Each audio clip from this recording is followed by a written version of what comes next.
¿Alguna vez te has despertado con esa sensación pegajosa, esa certeza fría de que hay alguien ahí, justo donde termina la luz de tu habitación, en ese ángulo muerto que la mente insiste en revisar? No es el miedo a un ladrón, ni siquiera el miedo a lo sobrenatural genérico. Es el terror íntimo de la presencia, es el peso de una respiración que no te pertenece, una que sabes que está calculando tus movimientos, esperando. Si has sentido eso, si has sentido esa quietud antinatural que se apodera de una casa en medio de la madrugada, entonces quizás puedas empezar a comprender la atmósfera de Tabasco en 1952. Pero te lo advierto, lo que estás a punto de escuchar no se trata de fantasmas ni de espectros vestidos de blanco. Se trata de algo mucho más antiguo, más primario y mucho más paciente. Estamos hablando del pantano. El pantano de San Lázaro, en el corazón de la tierra más húmeda y sofocante de México, no era un lugar que se visitara. Se cruzaba si no había otra opción. Se respetaba desde la distancia. No era solo tierra fangosa y agua estancada. Era un organismo vivo, una boca abierta y verde, que masticaba el silencio y lo devolvía en forma de miasma y sonido distorsionado. En el 52, la vida allí se movía con la cadencia lenta y pesada del calor perpetuo. La gente vivía a la orilla, en palafitos rudimentarios, sus vidas reguladas por el río Usumacinta y la eterna humedad que se filtraba hasta los huesos, pudriendo no solo la madera, sino a veces también el juicio de los hombres. Imagina la noche allí. No hay luz eléctrica, solo la negrura absoluta, tan densa que se siente casi sólida, como si pudieras cortarla con un machete. El aire es espeso, saturado de olores, barro fermentado, lirio acuático en descomposición y un dulzor mineral que, decían los viejos, era el aliento de la tierra misma. Y sobre todo esto estaba el sonido. El sonido del pantano nunca calla. Es un coro constante, una orquesta de ranas, insectos que zumban, el chapoteo ocasional de algún caimán que se desliza por el fango, y el roce incesante de las hojas gigantes de plátano movidas por una brisa invisible. Este ruido es el fondo de la vida, es el silencio del trópico. Pero hacia el final de 1952, la gente empezó a notar que ese silencio se estaba volviendo inquieto, distinto. Los primeros en percibirlo fueron los pescadores, los que se aventuraban en las ciénagas antes del amanecer, guiándose únicamente por las estrellas y el tacto. Ellos fueron los que trajeron las primeras historias de ecos fuera de lugar. No eran historias de miedo explícito, sino de confusión molesta.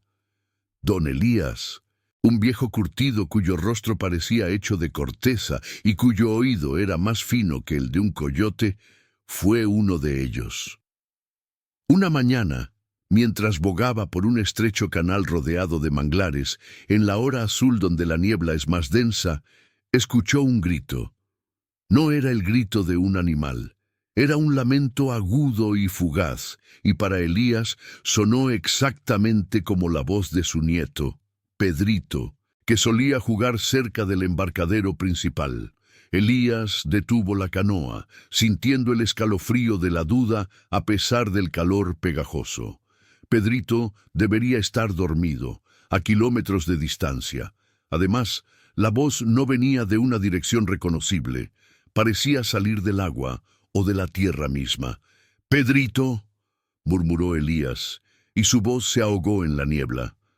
El lamento no se repitió, pero hubo algo más. Hubo una respuesta, un sonido bajo, gutural, que parecía imitar la inflexión de la palabra, pero sin las consonantes. Era como si la palabra Pedrito hubiese sido devuelta por una garganta sin cuerdas vocales, una resonancia de barro y burbujas. Elías se rió para sí mismo, nervioso, lo atribuyó al sueño, a la fiebre del pantano que a veces atacaba a los viejos. Pero la semilla de la paranoia ya estaba sembrada, y esto es clave. Si estás escuchando esto solo, en la oscuridad, te pido que prestes atención a los patrones. El horror no se presentó de golpe. Se presentó como una serie de errores, de fallas en la matriz de la normalidad. La gente de San Lázaro comenzó a escuchar ruidos que deberían estar en la aldea, pero que venían del pantano. Era como si el vasto humedal estuviera sintonizando lentamente las frecuencias humanas. Al principio era ruido ambiental, el golpe de un hacha contra la madera, la carcajada ruidosa de Doña Remedios, el cacareo de una gallina que no estaba allí. Voces aleatorias, sin significado, pero voces no obstante. La gente comenzó a cambiar sus hábitos. Dejaron de aventurarse solos en los canales más interiores. Los niños, que antes jugaban hasta el anochecer, eran llamados a gritos en cuanto el sol empezaba a caer y las puertas de las casas se cerraban con más violencia. Hay un pacto silencioso que hacemos con el mundo. Sabemos de dónde viene el peligro. Viene de la serpiente, del caimán, de otro hombre. No viene de la geografía. Pero en Tabasco, en 1952, esa regla se estaba quebrando. Si te atreves a seguir hasta el final, si quieres entender qué pacto se rompió exactamente y por qué, te pido que no te muevas. Esto solo empeora. Y si valoras tu tranquilidad, quizás debas dejar un comentario ahora, un simple "no estoy solo", porque la soledad hace que estos sonidos parezcan más reales. La verdadera incomodidad llegó cuando las voces adquirieron propósito. Ya no eran solo ecos erráticos. El pantano, esta vasta extensión de agua estancada y vegetación exuberante, parecía haber completado una fase de aprendizaje. Estaba imitando el lenguaje con una precisión que resultaba espeluznante. Y lo más perturbador, usaba las voces de las personas que conocían. Imagina que estás en tu cama, el mosquitero cerrado, el calor sofocante, y escuchas claro como el cristal tu nombre. No un grito, sino un murmullo, suave y persuasivo. Ven, ya es hora. Eso fue lo que escuchó la joven Clara una noche. La voz de su madre, Candelaria, una voz que Clara había escuchado todos los días de su vida, inconfundible. Clara se levantó, pensando que su madre estaba enferma o necesitaba ayuda con algo en la cocina. Salió de su cuarto y se encontró con su madre, dormida profundamente, roncando suavemente en la hamaca. Clara se detuvo. ¿De dónde había venido la voz? Volvió al borde de la casa, a la puerta que daba al muelle que se extendía sobre el agua oscura, y allí sintió el aire denso y pegajoso del pantano. Clara, repitió la voz, esta vez más cerca, más dulce, y luego añadió una frase que solo su madre usaba cuando la quería convencer de algo difícil. Ven, mi niña, no temas a la noche. La diferencia sutil, el detalle aterrador era el tono. El tono de la imitación era perfecto, la cadencia de Candelaria era idéntica, pero había un vacío emocional. Era una voz perfecta sin alma, una grabación reproducida por un mecanismo que no entendía el amor o la preocupación, solo la mecánica del sonido. Era la voz de una madre, pero era una voz muerta. Clara sintió un terror gélido, una sensación que no provenía del miedo a ser atacada físicamente, sino del pánico de ser engañada, de ser arrastrada por una mentira sonora. Supo, en ese instante, que lo que estaba llamándola no era humano, era la tierra imitándolo. ¿Pero por qué? ¿Por qué la necesidad de imitar a los humanos? Esta es la pregunta que atormentaba a los pocos hombres que se atrevían a discutirlo en la cantina, bajo la luz tenue de una lámpara de aceite. La respuesta de los viejos, de aquellos que recordaban las leyendas más oscuras del Tabasco profundo, siempre apuntaba a lo mismo. La imitación es un engaño, y el engaño es una forma de caza. El pantano de San Lázaro, argumentaban, no era un depredador con dientes, sino con palabras. Piensa en la psicología de esto. El miedo más profundo no es lo que te ataca desde afuera. Es lo que te convence de que es seguro, de que es familiar y te invita a entrar en su trampa. El pantano estaba utilizando el vínculo más sagrado, la voz de la familia, para atraer a sus víctimas. La tensión en el pueblo se hizo palpable. Se instauró un nuevo código de conducta. Si escuchabas tu nombre llamado desde el exterior, después de la puesta del sol no respondías, no te movías. Si tu esposa te llamaba, tenías que asegurarte de que ella estuviera físicamente a tu lado, de tocarla, de verla. La palabra por sí sola ya no era prueba de existencia, y así la paranoia se transformó en opresión. La gente ya no confiaba en sus propios oídos. Hubo otro caso, quizás más brutal por su simplicidad. José, un jornalero joven, estaba deshiervando cerca de la orilla de una laguna lateral, un lugar conocido por ser particularmente fangoso. Su esposa, Marta, lo llamaba siempre a las 6 de la tarde para cenar. Ese día, a las 6 en punto, José escuchó: «José, ya está la cena». Pero el sonido venía del pantano, no de la choza. José se quedó inmóvil, recordando las advertencias. No contestó. Entonces la voz cambió. Se hizo desesperada. «José, ven por favor, me he caído, me duele». Ahora, esto ya no era un simple llamado. Era la reproducción de la urgencia, la imitación de la angustia con una fidelidad aterradora. José se debatió. ¿Y si era Marta de verdad? ¿Y si esta vez no era el pantano, sino una tragedia real? El pánico de la duda es lo que te detiene, y esa duda es lo que el pantano había aprendido a cazar. José se acercó lentamente al borde del agua buscando. No había rastro de su esposa, y el pantano, como un maestro de la crueldad, lo llamó una última vez, y esta vez la voz fue un susurro roto, lleno de desesperanza, imitando a Marta diciendo la frase que le había dicho esa mañana: «No te demores, mi amor, que no me gusta estar sola». José se detuvo. Esa frase, esa pequeña intimidad, conocida solo por ellos dos. ¿Cómo podía el pantano saber eso? Esta revelación es el punto de quiebre. El pantano no solo estaba imitando el sonido, estaba imitando la memoria. Estaba extrayendo la esencia de las relaciones humanas y devolviéndola como un arma. Era como si el fango bajo sus pies tuviera acceso a los recuerdos más íntimos, a los diálogos más recientes. José giró sobre sus talones y corrió, dejando las herramientas, sintiendo que la tierra misma se reía con esa voz hueca y femenina. Corrió hasta su casa y encontró a Marta, sana y salva, atizando el fuego para la cena. «¿Qué pasa? ¿Por qué tan pálido?», preguntó Marta. José se derrumbó en la hamaca, incapaz de responder, porque la verdad que acababa de enfrentar era insoportable. El pantano, el fango inmóvil de Tabasco, se había convertido en un observador, un oyente paciente y, peor aún, en un espía. Había aprendido a imitar voces humanas, pero no por malicia simple, sino porque quería, de alguna manera, ser humano.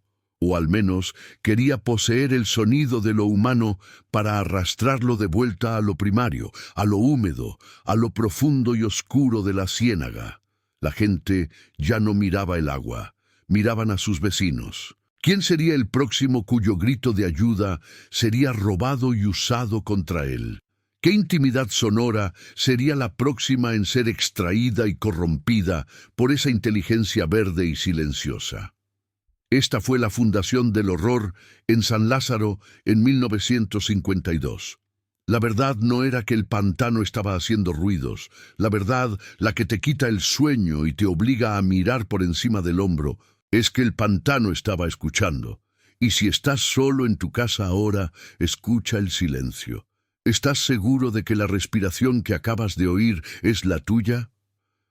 Tú sabes bien lo que es la humedad de Tabasco. Esa capa densa, casi tangible, que te envuelve, que te sofoca y que parece pegar el sonido al suelo impidiendo que se disperse. En 1952, cuando los rumores sobre el pantano de la sombra comenzaron a circular, no eran rumores sobre apariciones ni fantasmas viejos. Eran rumores sobre la acústica, sobre una traición que venía del barro y del agua estancada. La gente de la ranchería de El Limón había aprendido a leer los ruidos del manglar. Sabían distinguir el silbido del aire entre las hojas de palma, el chapoteo de un manatí o el arrastre lento de una serpiente sobre el lodo. Lo conocían tan bien como el ritmo de su propia respiración. Pero a mediados de ese año, el pantano dejó de hacer sus propios sonidos.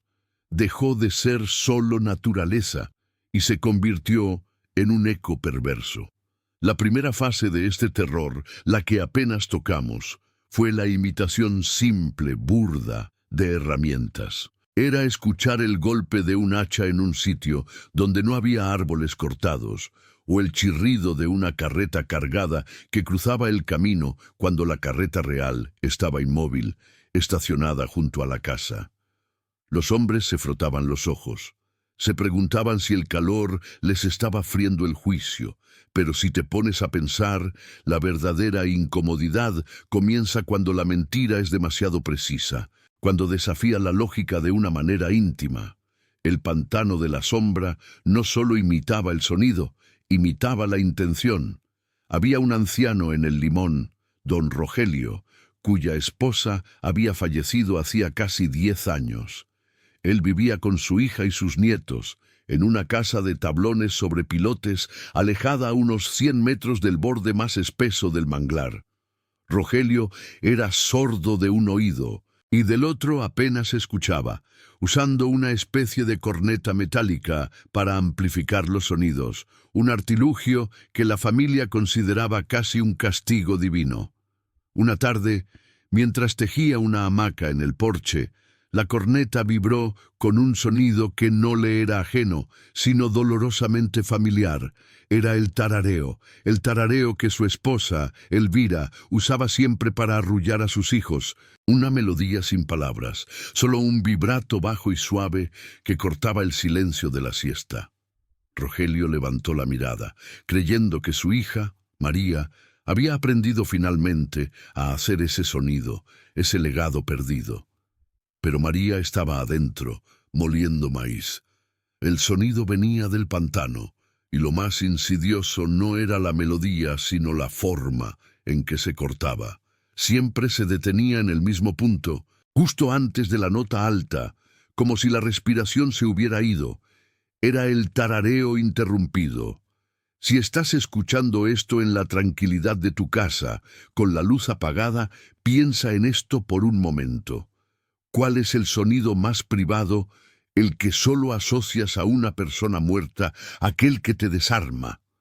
El pantano no estaba imitando solo un ruido. Estaba replicando el fantasma acústico de la memoria de Rogelio. Estaba usando el afecto, el dolor guardado, como combustible para su imitación. Rogelio se negó a hablar de ello, por miedo a que lo tomaran por demente, pero a partir de ese día, el miedo comenzó a corroer la confianza en los sentidos, que es el primer paso del terror psicológico. La gente empezó a dudar de lo que oía a 20 metros. ¿Era el vecino martillando o el pantano jugando a ser constructor? ¿Era el grito de un niño travieso o el pantano burlándose de la inocencia? La segunda fase de la transformación del pantano fue la especialización. Dejó de enfocarse en ruidos comunes y saltó directamente a las voces, y no cualquier voz, sino la más peligrosa, la voz de la autoridad o la voz del socorro. Había una familia que dependía completamente de las llamadas de auxilio de su hijo mayor, Raúl.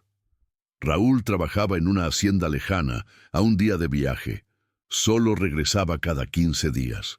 Su madre, doña Elena, vivía pendiente de cualquier novedad, cualquier noticia, cualquier grito que pudiera traer el viento.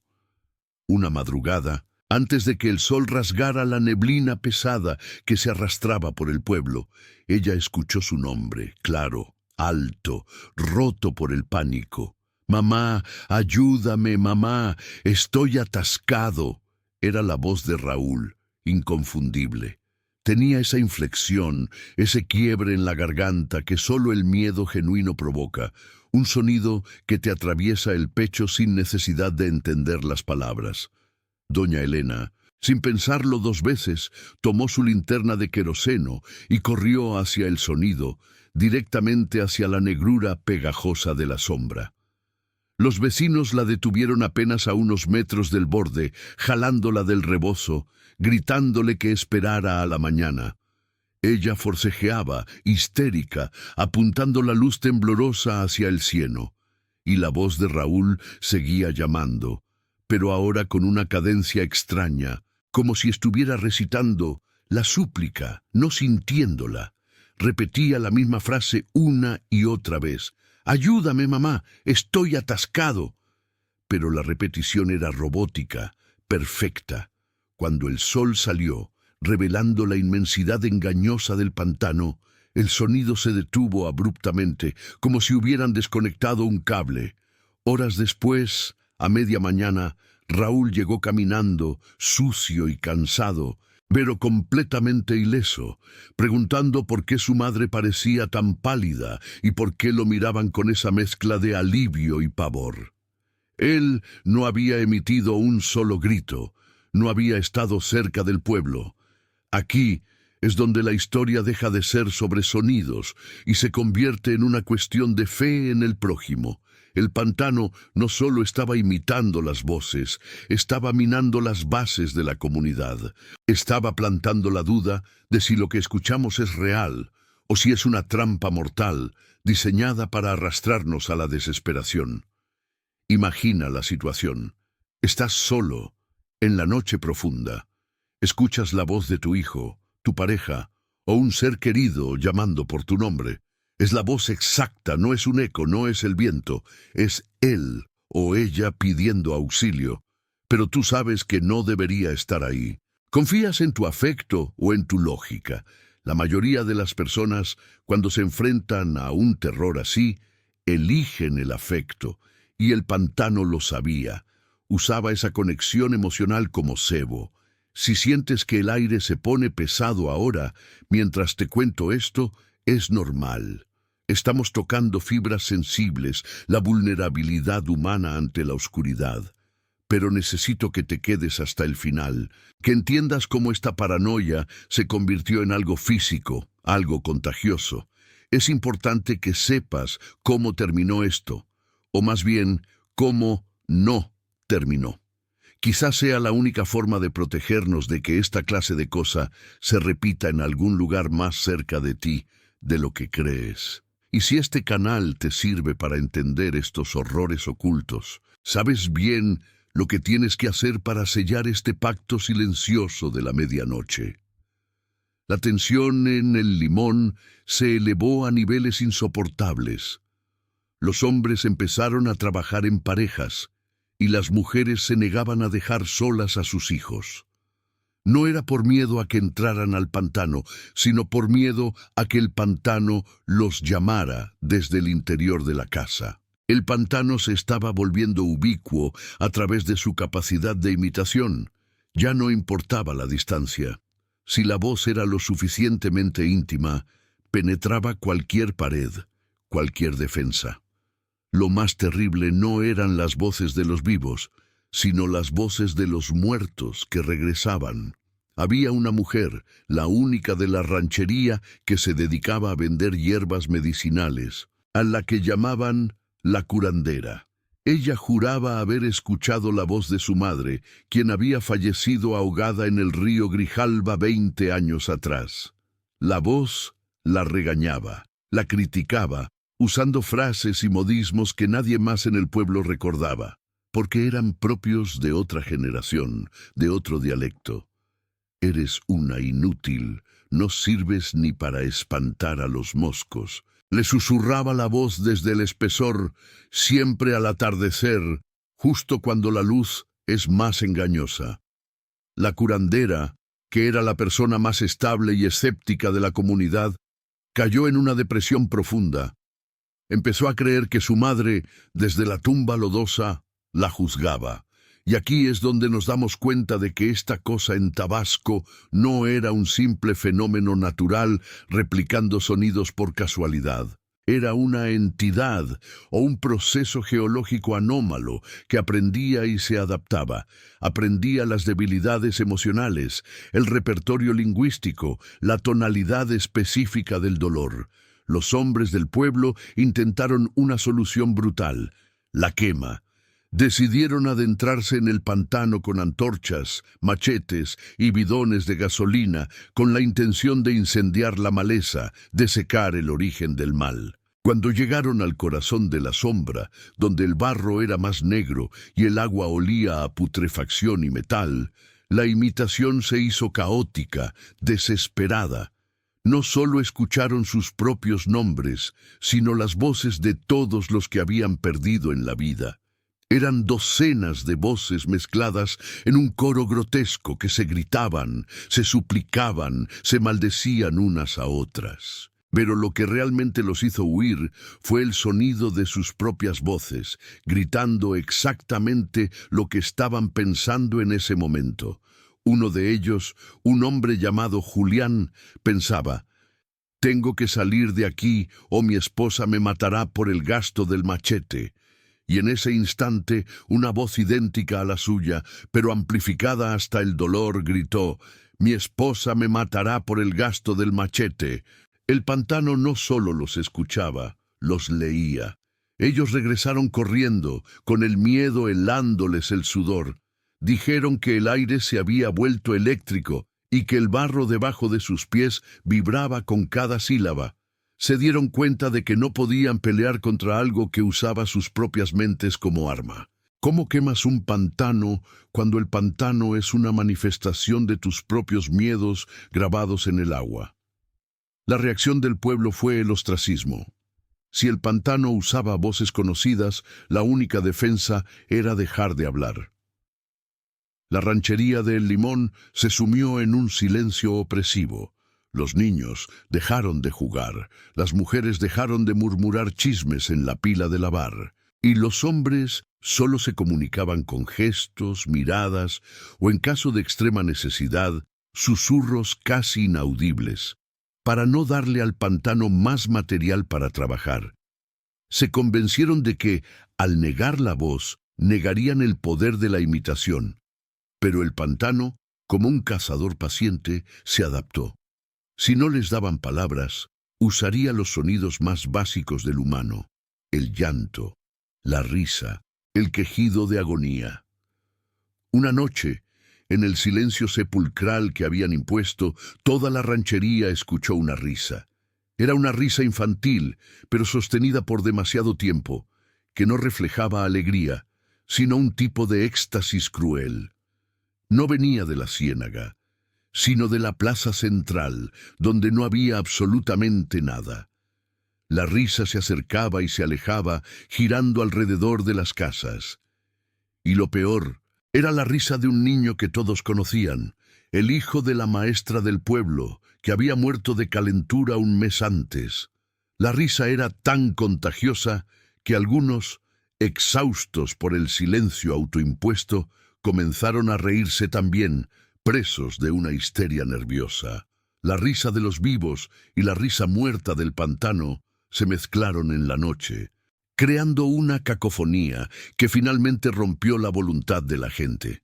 En ese momento entendieron que el pantano no quería información, quería compañía. Quería que se unieran a él de la forma más grotesca posible, imitando su propio sufrimiento. El Limón ya no era un pueblo de gente, era una colección de individuos traumatizados, aislados por el miedo al sonido. Cada palabra era una potencial traición. Cada voz que escuchaban, incluso la propia, era una mentira. La confianza se había disuelto en el cieno. Nadie sabía si la persona que veían era realmente la que decía ser, o si ya había sido reemplazada por alguna versión húmeda y silente que el pantano había usado para susurrar desde el fondo de sus almas. Si esto te resuena, si alguna vez has escuchado un eco en tu casa que no debería existir, o has sentido esa punzada de duda al oír un nombre llamado a lo lejos, déjame un comentario con la palabra «no estoy solo», para saber que somos más los que sentimos esta presión. Y si conoces a alguien que necesita entender la naturaleza del terror en la soledad, compártelo. Nadie debería ver esto en completa soledad. Lo que viene a continuación es la consecuencia final de esa pérdida de confianza, cuando el miedo pasa de ser un sonido a ser un acto de violencia. Lo que hizo la gente de El Limón para detener la voz del pantano fue algo que jamás se ha perdonado el clima de Tabasco y que dejó una cicatriz que no es visible, pero que se siente en el aire pesado. Ya no hablaremos de voces, sino de sacrificios. Pero eso lo guardaremos para el final. Por ahora solo quédate con la imagen de esa risa infantil muerta girando en la oscuridad. Y pregunta a la sombra detrás de ti, ¿de quién es esa voz que acaba de decir tu nombre? ¿Alguna vez te has despertado con esa certeza fría, absoluta, de que la respiración que escuchas a tu lado no es la tuya? Es una certeza que te paraliza, no porque el sonido sea horrible, sino porque es demasiado normal, demasiado íntimo. Así es como Tabasco, en 1952, se sentía todas las mañanas después de la tercera semana. Ya no era solo el miedo a la noche, sino el terror a la familiaridad. La gente aprendió que la mímica del pantano no era un juego de loros, no era una copia superficial, era una réplica precisa, molecular, del alma sonora de una persona. Y lo peor, tú sabes lo peor, es que esa cosa no solo replicaba lo que habías dicho, sino lo que anhelabas escuchar. Cuando el pánico alcanzó su punto máximo, la Guardia Rural ya no estaba para imponer orden, sino para contener la estampida. Las familias intentaban huir hacia la carretera que llevaba a Villahermosa. Pero la niebla verde, así la llamaron, no se limitaba al humedal.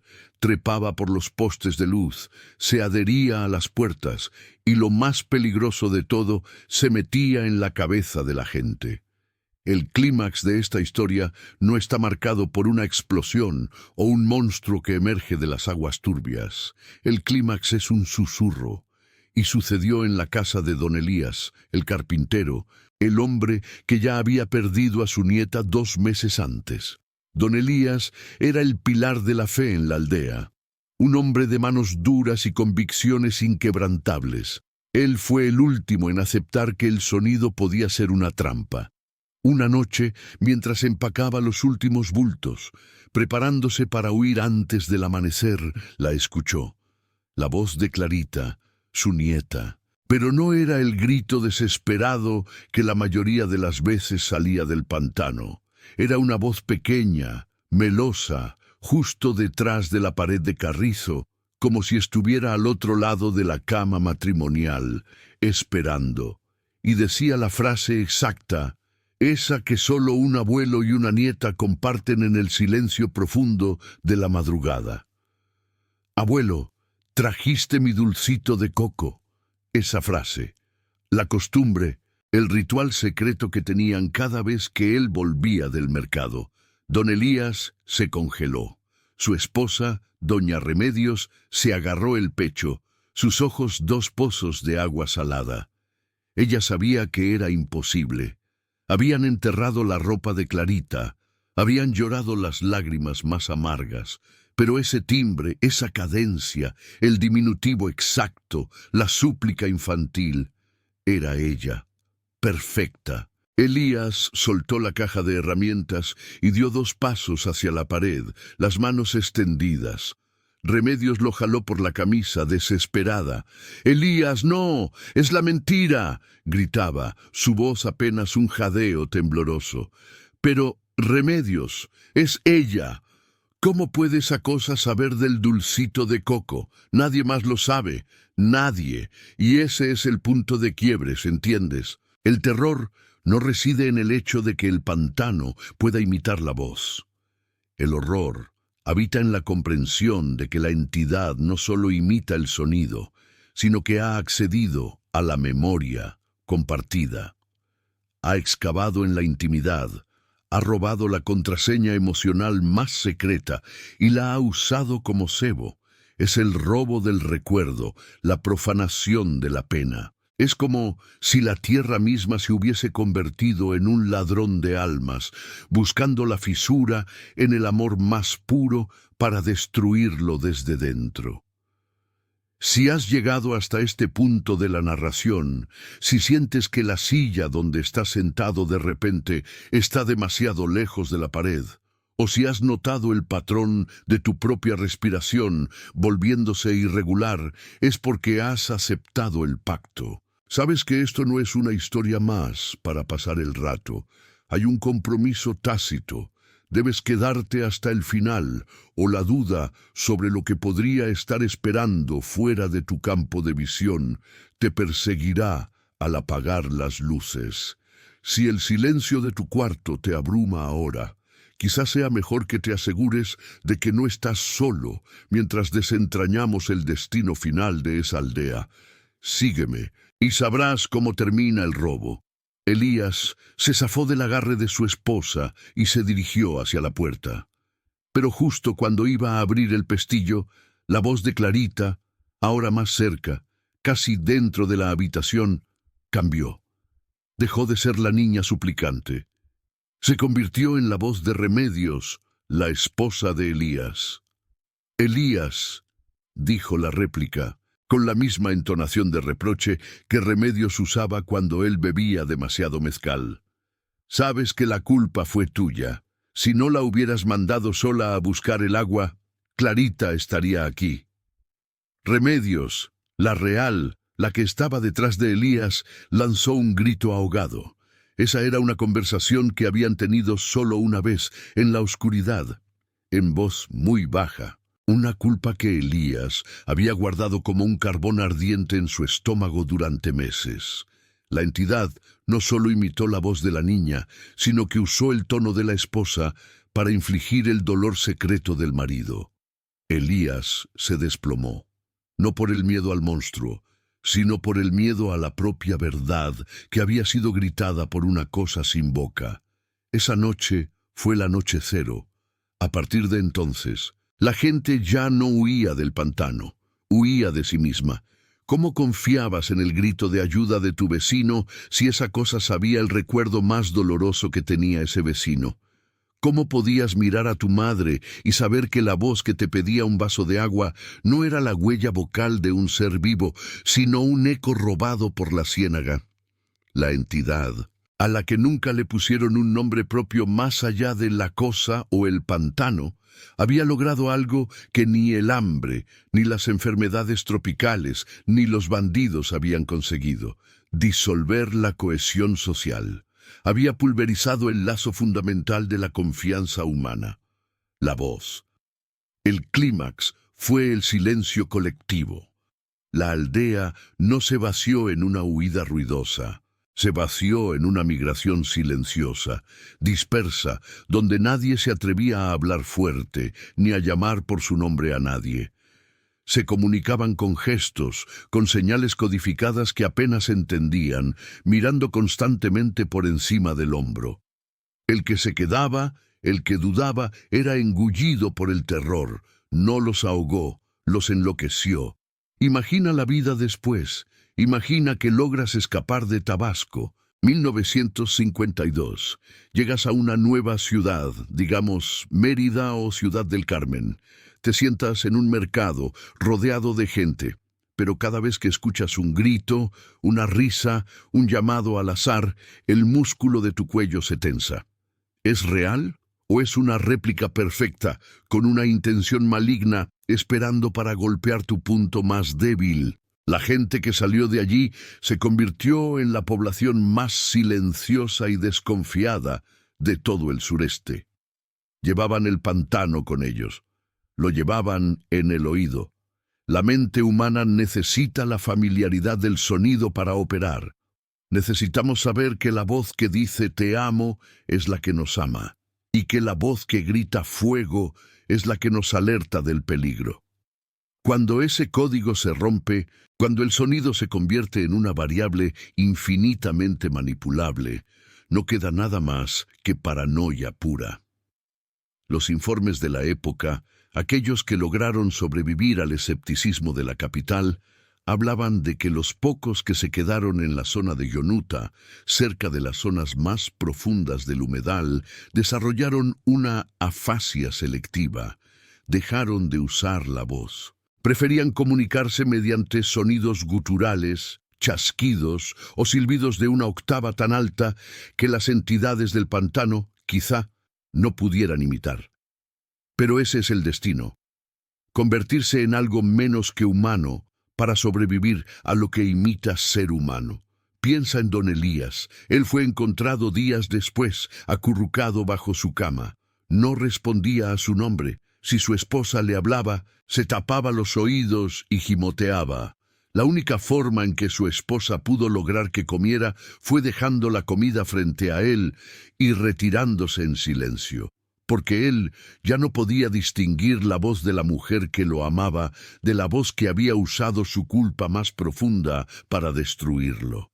El cuerpo de Elías estaba vivo, pero su alma sonora, su confianza en el mundo, había sido absorbida. La conclusión científica, la que se intentó forzar en la época para calmar los nervios, fue que se trataba de un fenómeno acústico raro, un tipo de eco resonante de baja frecuencia que se amplificaba en el gas metano del pantano y que casualmente sonaba como voces distorsionadas por la superstición, un intento miserable de explicar el robo de la intimidad. Nosotros sabemos la verdad, ¿verdad? Sabemos que Tabasco, en 1952, fue el lugar donde la naturaleza se dio cuenta de que no necesitaba garras ni dientes para cazar al hombre. Solo necesitaba su propia historia. Necesitaba el sonido de un amor perdido, de un secreto guardado o de una vergüenza inconfesable. Y lo que quedó no fue una ruina, sino un vacío. Una cicatriz geográfica donde la voz humana se había convertido en veneno. Hoy, si visitas esas zonas de Tabasco, siempre alejándote de los caminos principales, adentrándote donde la humedad es tan espesa que puedes mascarla, escucharás los sonidos habituales del manglar, el chapoteo de los peces, el zumbido de los insectos, el crujido de las ramas. Pero si te quedas el tiempo suficiente, cuando el sol se haya ido por completo y la bruma fría haya descendido sobre el agua estancada, escucha con mucha atención. No esperes un rugido, no esperes una aparición, espera la familiaridad. Puede que escuches el llamado de un pájaro que no existe en esa región. Puede que escuches el sonido de una radio antigua sintonizando una estación que ya cerró. O peor aún, puede que escuches tu propio nombre, pronunciado por una voz que sabes que es imposible que esté ahí. La voz de tu abuela que murió hace 20 años, o la voz de tu hijo que está durmiendo seguro en casa. Y lo que esa voz te diga no será genérico.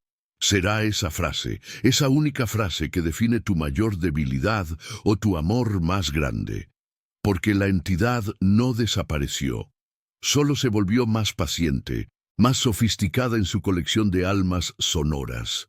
Ya no tiene que atraer a la gente al pantano. El pantano ahora está en el aire que respiramos, en la fibra de la confianza. Si mientras escuchabas todo esto sentiste ese frío recorriéndote la nuca, esa sensación de que el eco de un recuerdo se activó en ti sin razón aparente, no lo ignores. Deja un comentario, una sola palabra: oído, para saber que no estamos solos en esta vigilancia y que hemos reconocido el patrón. Y si conoces a alguien que necesita entender que hay algo peor que la soledad, el sonido que te miente, compártele esta historia, pero adviértele que la vea de día, porque ahora que lo sabes, el silencio de tu casa ya no es paz, Es solo la pausa antes de que lo irreconocible hable. No te muevas. ¿Escuchas eso? Es muy tenue. Suena exactamente como el picaporte de tu puerta girando lentamente. Y no estás esperando a nadie, ¿verdad?